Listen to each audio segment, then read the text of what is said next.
What's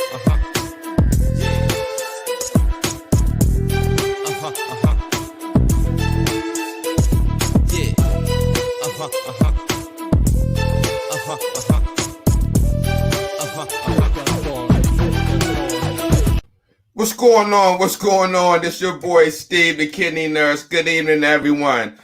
Look, share this broadcast like my man Jared of the Warriors Quest show says. Thanks for watching. Please continue to share this with your friends and family, especially this show. Patients' Rights and Responsibility. This is only part one of a two-part show, right? The other part is going to be on Saturday. That's going to be Patients' Responsibility. Tonight, I'm going to go over,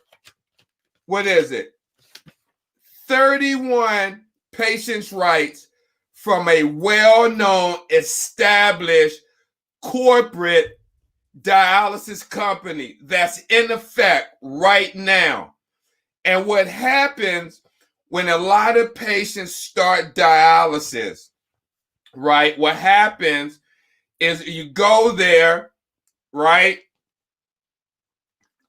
Share this broadcast because I know this happens to a lot of patients because I was a charge nurse. So I know what happens. You come into dialysis, your first day at outpatient. You may not feel your best, right? You just got discharged from the hospital. You was there for a week. You're weak. You're not feeling your best. You go into this place you've never been before. Your anxiety level is probably through the roof because you don't know what to expect, who's there, what's going on. Excuse me, what's the norm? Now, you go into this place and you go and you meet this nurse or a receptionist that brings in a stack of papers. And put them in front of you and go over it. You got to read all this stuff, assignment of benefits for your lab work, patient's rights, consent form, advanced directives, hepatitis, medical record. It's all the above. It's so much that you're ready to get on for your treatment to get home. So what they say is they bypass all this, right? And say you can read it when you get home, right? All we need you to do is sign the consent form so we can get started for treatment. How many warriors been through that process? Like you go in, a thick of papers, I kid you not, about that thick. And you're like, oh, damn, I want to just get my treatment. So what they say is you run 4 hours, 3.5. Let's get you on. You sign the document. We make a copy, and then we put it in a manila folder, right? Like this. We put it in, seal it up, and I put it in your chair and say, here you go. You can look at it when you get home. I've done it so many times I can't tell you because the environment that these companies have you working in, you can't possibly go over everything within an hour and expect the patients to understand. So tonight, this is part one of a two-part series, Patients' Rights and Responsibility. This is also mandated by CMS, which is Centers for Medicare Services. So the facilities have to have patients' rights, all right? And if you don't remember that, you go find your forms that they put in this yellow folder or they gave you a thick of papers that you sign when you start, and look for the one that says patient rights, all right? You're going to find it. And if not, you go back to the clinic and ask them for a copy of your patient's rights. Now let's get started. Again, this is 31 patients' rights from a well-known, established, all right, we already know there's two corporate giants that dominate 70% of this industry. So it's one of the two. I'm not going to call their names. You know it. You see their billboards and their signature all over America. All right? So this is from their patient rights and responsibility that transcends all across the United States and wherever their dialysis facilities are. So the same patient rights responsibilities that I'm reading tonight are the same in Baltimore, are the same in DC, are the same in New York, Philly, Texas, California, Oklahoma. If there's any if there's any of these clinics across the international, it applies to them as well. Okay, it applies all over. Here we go. As a blank, you fill in the blank. Whenever I say blank, you just fill it in wherever you go. And that's what I'm pertaining to. Okay? The purpose, this form outlines the right you have as a patient treating at a blank facility. Please read the following statements carefully. Now, this is the form they give you to read. All right? The staff is not obligated to read this form to you. Whether you're illiterate or not, they don't know that. And if you don't tell them that you're illiterate, they won't know. So you'll look at the form. Okay, where did I sign? I've seen it so many times. So many times. Patients, they don't want to read it because they're too sick. Just show me where to sign, Steve. Okay, here you go. So, again, share this broadcast because this applies to any kidney warrior that goes to either one of the two larger dialysis facilities. You may not even be aware of this form. You may not even be aware of your rights. You may just started dialysis and don't know about your rights. But you got rights. And they may have been violated. You don't know because you don't know about the rights. But guess what? Steve, the kidney nurse, is going to go over 31 of these rights. And I got to do it in 30 minutes. All right? But before I do that, I need you guys to do me a favor. Please. Just share this video. If you shared it once, share it again. Just share it one more time. And I'll be right back.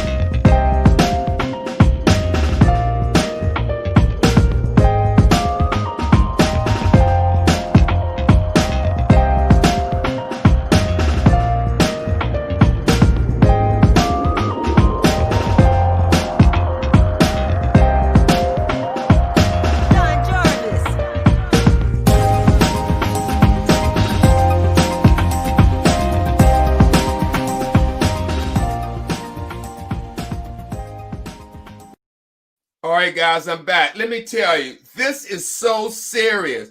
And I was looking on my watch party. If you're still watching, I just want to say hello to Karen Demore, Leslie, Patricia, Shantae, Michelle Allen, Michelle Ann, and I saw my man Davin Grant and DeJuan Williams. DeJuan Williamson, what's up, D? But look, here we go, because a lot of warriors don't know about this. All right, share this video. This is very critical. There's 80 million people worldwide with this disease. You may know somebody's getting ready to start.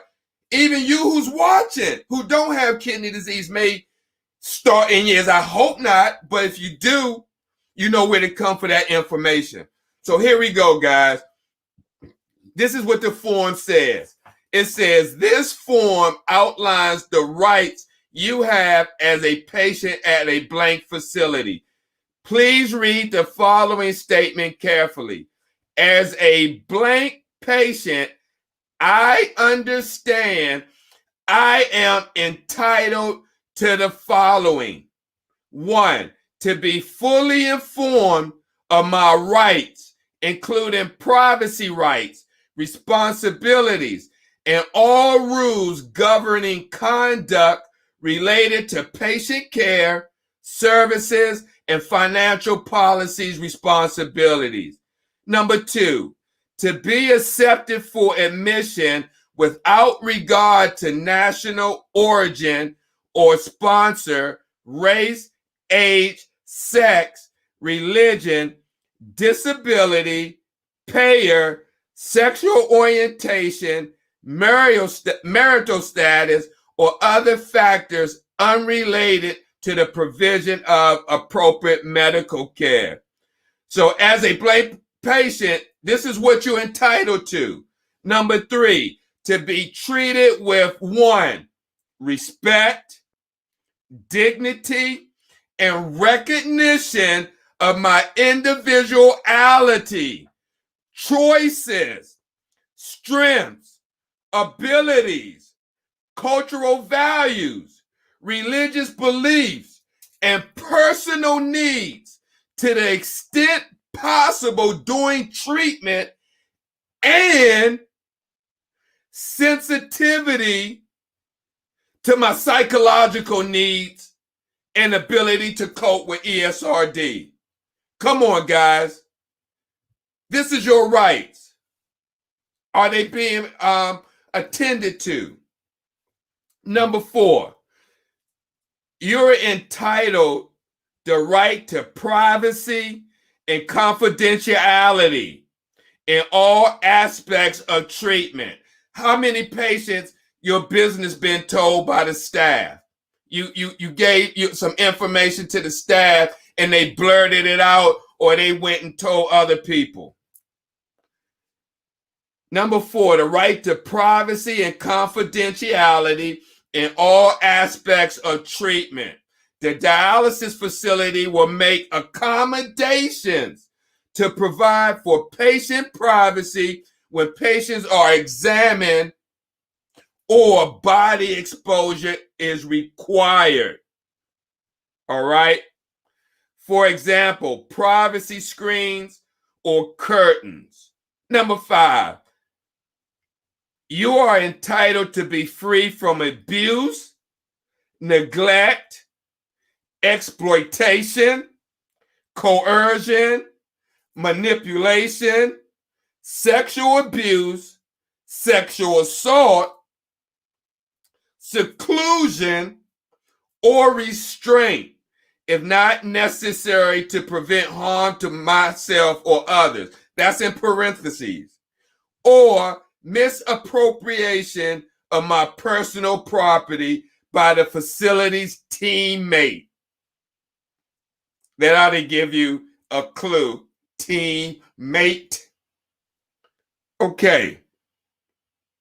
Number 6, you're entitled to receive adequate, safe, sanitary, and efficient dialysis treatment and respectful care by competent. You see that word? competent personnel in a comfortable environment.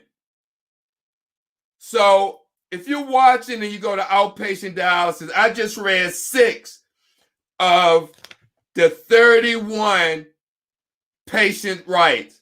Have you ever heard of that? The ones that I read, have you heard of that, or have that been explained to you?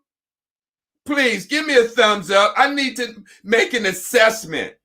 Like if I was in the clinic and I go around and do my patient assessment, I need to do an education assessment to see how many patients are aware of what I just went over, the first 6 rights. Number 7, you are entitled to receive all information, all, not some, but all information in a way I can understand. Okay, it's not you ask a question and they tell you something, you like, what the hell? What did you just say? And they don't break it down for you into simple terms. All right. Number 8, you're entitled to receive assistance from a family member, right, representative, or other individual in understanding, protecting, and or exercising my rights, like myself. If I set up a company to be your health advocate, your dialysis health advocate, you had that right. Number 8 says you have a right to receive assistance from a family member, representative, me, or other individual, me, in understanding, which I do, protecting and or exercising your rights. Number 9, you are entitled to be fully informed of all services, not some, but all services available in the facility and charges not covered under Medicare or other health insurance as applicable. So they do home dialysis in that facility and you go in there and you've been in there a freaking year and you never knew they did home dialysis. Like, what the hell? You mean to tell me I quit my job because the unit couldn't accommodate me, but all along you had home dialysis training in the freaking back and you didn't tell me? What the heck? I was going to say something else, but just out of respect, because it pisses me off when this happened. I've seen it too many times where patients had to give up their jobs because the facility didn't educate them or tell them that other services were available, like home dialysis. They wanted that money to keep coming in the facility. Each time your blood hit the machine, that's a charge to Medicare or your insurance. I don't care if you've been on there 5 minutes and your arm infiltrates. They still charge the full amount. There's no refund if you don't get your full treatment. I'm sorry. You go to the access surgeon. He F up your arm. There's no refund. That's why we do these education shows, because so you can know before you go. That applies in this as well, not just other stuff that you see, know before you go to the store, whatever. It applies here in dialysis. That's why I came out with the book, How to Survive Outpatient Dialysis, a guide for patients with kidney failure. Because once you get diagnosed in a hospital, the unknown, now you got to figure out what the hell am I going to walk into going into this clinic? Well, this book will demystify that, and hopefully it will reduce, all right, reduce your anxiety. It's not going to get rid of it, but hopefully it will arm you with information so when you walk through that door, you can walk through that door with your head standing high, or your family member, you know what to expect once you get in there. So you know if that doesn't happen, something's out of order. Okay? Let's get real now. I'm giving you the straight truth in this book. And it just doesn't apply for new patients. It applies for veterans. You can always go back to this book and flip through if you can't get certain answers from your caregivers. Just like patient rights and responsibilities. That's one of the chapters in it. So if you're starting new or you know somebody about to start dialysis, let them know in 2 weeks that this book will be available and they will be armed and ready for dialysis. Number 10, you are entitled upon request. If you ask, if you don't ask, they won't tell. But upon request to receive any information which the facility has available relative to financial assistance and free health care. Number 11, you're entitled to be fully informed of your right to execute an advance directive and a blank policy that properly executed and documented advance directives will be honored and carried out in blank facilities. Number 12, you are entitled the right to choose and to change. This is important. This is very important. That's why it's only 5 people, and a lot of people don't know this. Number 12, please listen to this. You are entitled the right to choose and to change physicians and or treatment facility, provided that the new physician and or facility can reasonably accommodate me. I am advised to confirm that the facility under consideration has been certified by Medicare. So if you go to a facility right now, I don't care where you go, and you're not happy with your doctor, your kidney doctor, or the facility, you had that right to transfer. You had that right.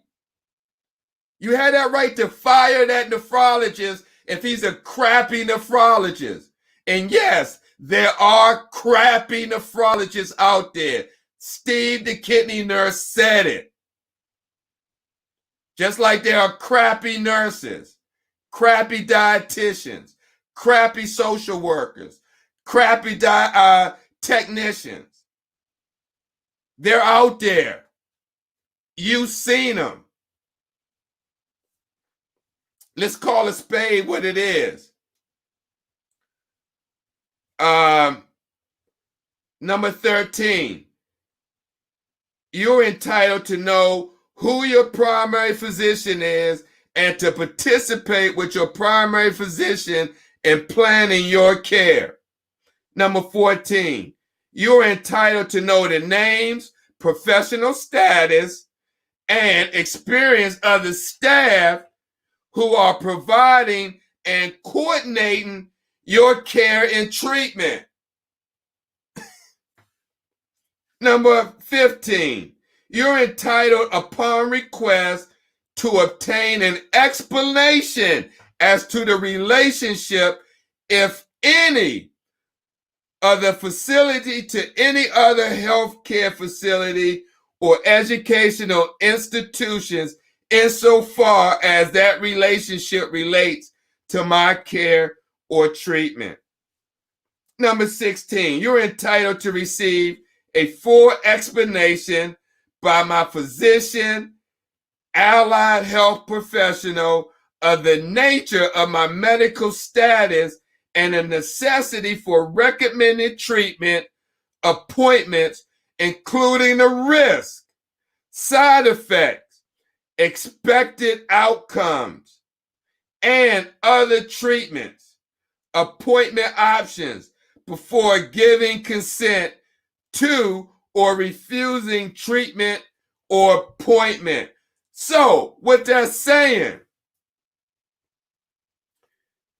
doctor comes in and says, we're going to write an appointment, send you to so-and-so. And you're like, what? You never told me this. You need to tell me why, right? And you don't have to go to that. If they send you somewhere, like we want to refer you to this person, you don't have to go there. You can do your own research and get a second opinion from somebody totally different. You don't have to go to the places that these people set up an appointment with.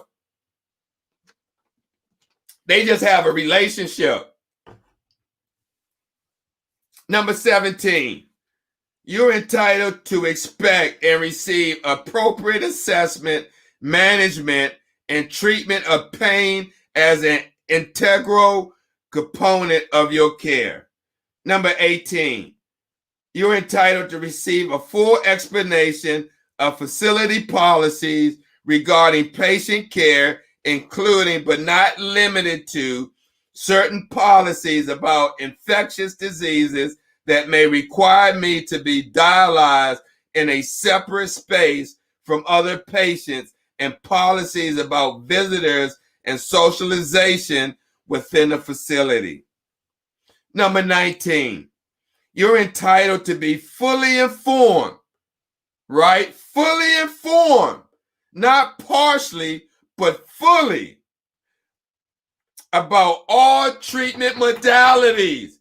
Listen, including but not limited to transplantation, home dialysis, home hemo, intermittent peritoneal dialysis, continuous ambulatory peritoneal dialysis, continuous cycling peritoneal dialysis, in-facility hemodialysis, in-facility nocturnal hemodialysis, hospice, and other options of no treatment. I kid you not, there's a lot of patients that go to facilities that don't have no home programs or no nocturnal, but they still don't tell the patients about these other treatment options, and they're obligated to do it, but they don't do it.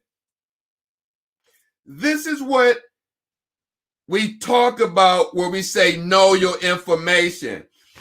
It's in the rights that they give you, all of it. So if you know, you can go back and say, hey, I thought you're supposed to tell me about transplant. I've been here freaking 2 years. Ain't no MF told me about no transplant. Ain't no MF told me about no home dialysis. Now I'm just being real, because you got all kind of patients. You got street patients that homeless. You got patients that got mental disorders. You got patients who are saved. You got church patients. You got patients with money. You got patients all across the continental. But I'm speaking from a patient who's effing mad that sits in, that's in a chair and that use expletives, that's pissed off. And I don't blame them, because if no one told me when I started dialysis that I had these treatment options, and I've been sitting here 3 years, I had to give up my job and other type of stuff. I had to bypass traveling. Maybe I used to travel, couldn't go to someone's wedding or someone's funeral because I had to go into treatment. But if I knew in the beginning that I could have did it at home, I could have saved my job. I could have went to the funeral. I could have went to the wedding. I could have did a lot of things. I could have traveled. But some mother told me, or didn't tell me about home dialysis, so goddamn right I'm pissed off. You damn right I'm pissed off. No income. I miss family events, family funeral, right? No job because some motherfucker didn't tell me about home options and I could have went somewhere else, but it was about the money. That's the shit I'm talking about. I'm sorry, but when I start thinking about it, it gets me out of character because so many warriors get lost in this process and don't know about their rights. And that's why I'm so passionate, and I'm not angry, but I'm just so passionate so warriors can get this information. There needs to be more than 6 people on here because more than 6 people undergo outpatient kidney dialysis that don't know this information. And I just feel sorry for them. I know I can't get the total population on here, but damn, if some of these rights I said and you never heard about it, I mean, come on, something's wrong. I didn't make this shit up. And I'm sorry for cussing, but I didn't make this up. This is the paper. You know, it's so long that I got to do the patient's responsibilities on Saturday. Number 20, you're entitled to listen to this. 20, you're entitled to receive resource information for dialysis modalities not offered by the facility, including information about alternative scheduling options for working patients. Did you just hear that? To receive resource information for dialysis modalities not offered by the facility, including information about alternative scheduling options for working patients. I've been in groups where patients says, I can't even get my treatment, my schedule changed because of my job. The clinic is entitled to get alternatives. Don't fall for the okie doke. Let me get through this. 21, you're entitled to be advised of research study, right? Especially those clinics near Johns Hopkins that affect my care and give my informed written consent to participate in such research or refuse to participate. Number 22, you're entitled to be informed about whether the facility is participating in any teaching programs and to refuse to allow their participation in my treatment. Number 23, you're entitled to be listen to this. You're entitled to be transferred or discharged only for medical reasons, for my own welfare or that of other patients, or for non-payment or fees. If I am discharged for these reasons, I will be given advance written notice of 30 days unless the reason involves issues of immediate safety to other patients or staff. These actions may result in an immediate discharge. Reasons for involuntary discharge may include, listen to this, failure to comply with items in the patient's standards of conduct, responsibilities, and facility rules, which are provided in the patient's registration packet. Now, that's what I'm going to talk about on Saturday, because you may be breaking rules you don't even know about.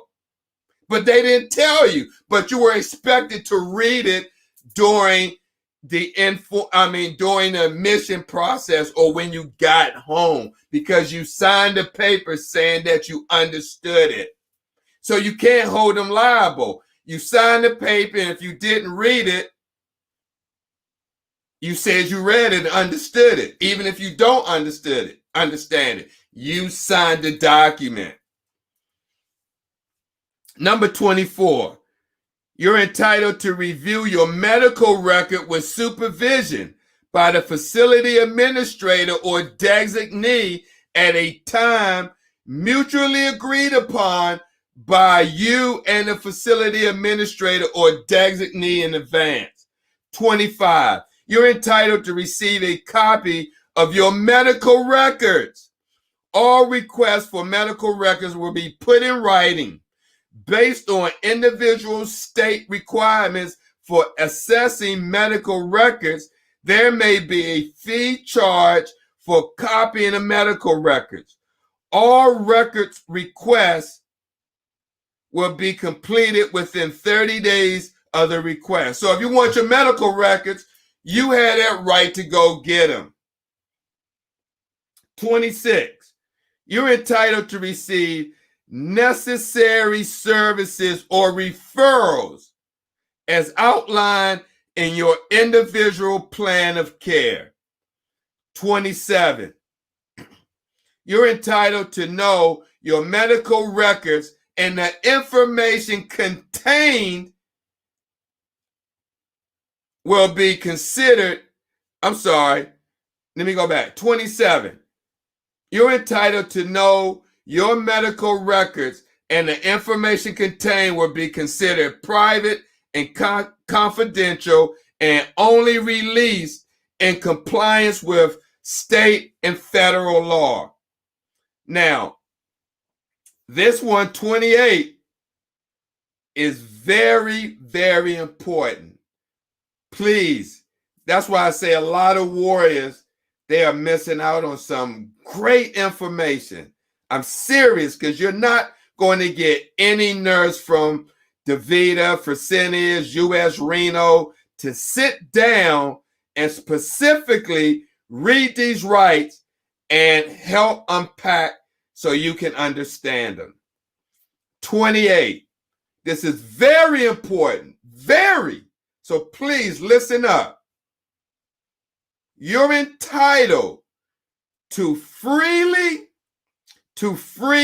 express comments, complaints, or grievances verbally or in writing, personally, anonymously, or through a representative of my choosing. My comments, complaints, and grievances may be expressed to facility staff, administration, blank corporate compliance department, the ESRD network organization, and appropriate regulatory agencies. Now check this out. Without fear or reprisal or denial of services. I've seen this happen. I've seen patients get blackballed, blacklisted, and out of the facility into the emergency room, and months later passed away because no facility accepted them, all because they expressed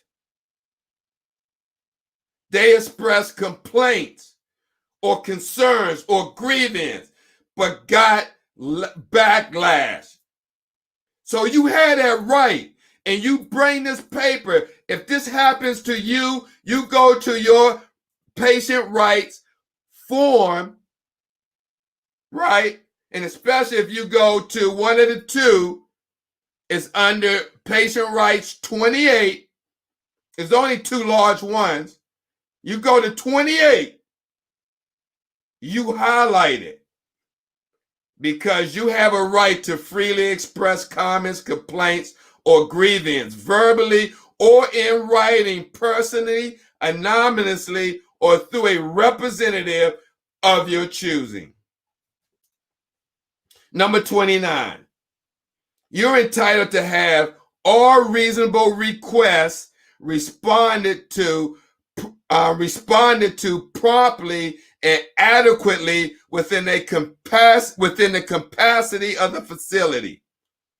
Number 30, you're entitled to be informed about and participate, if desired, in all aspects. Now check this out. Check it out.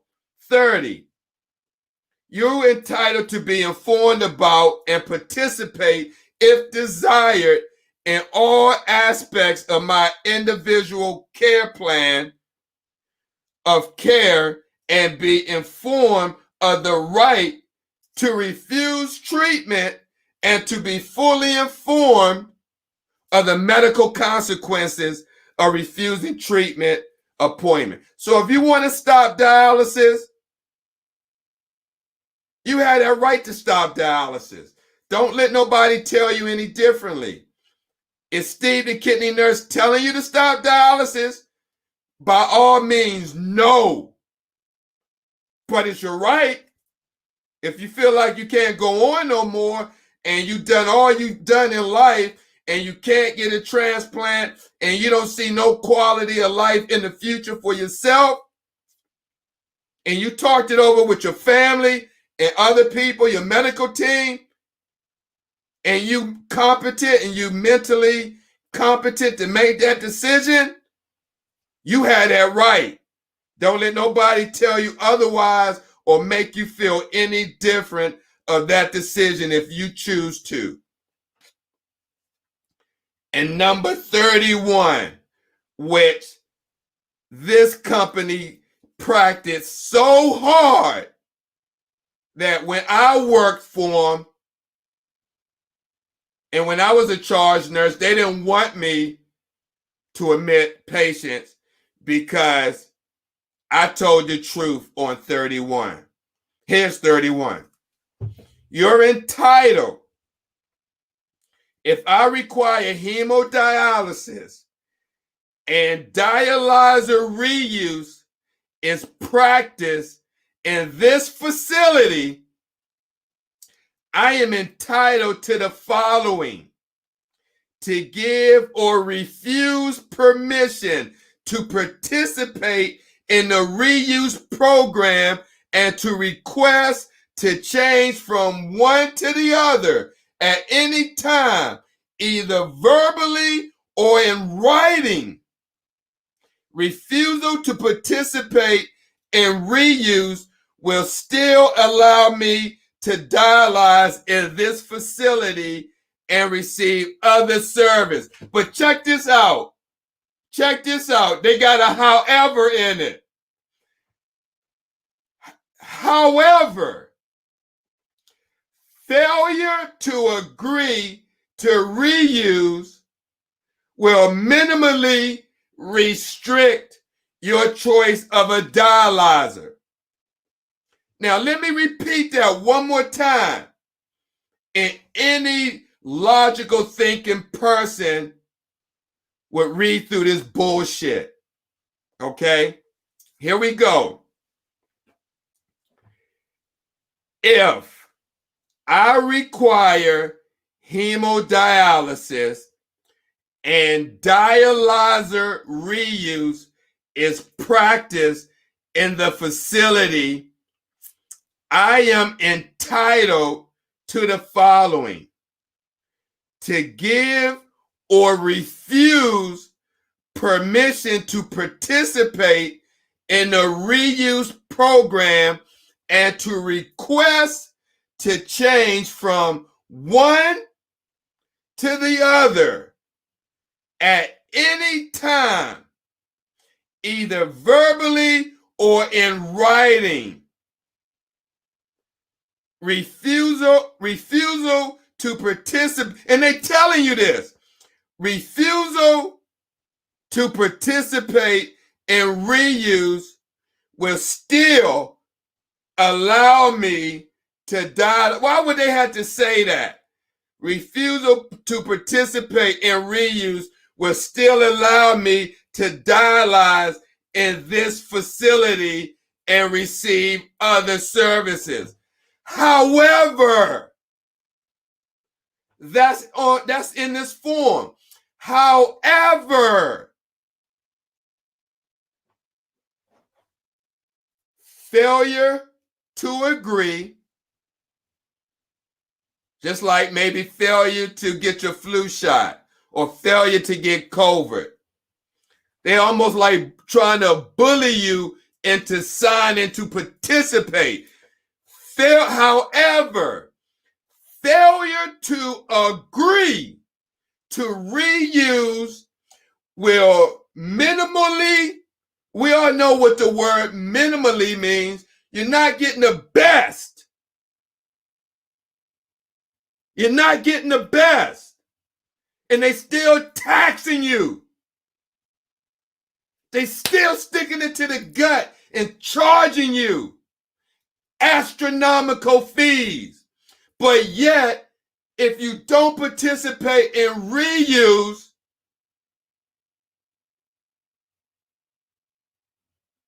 failure to agree to reuse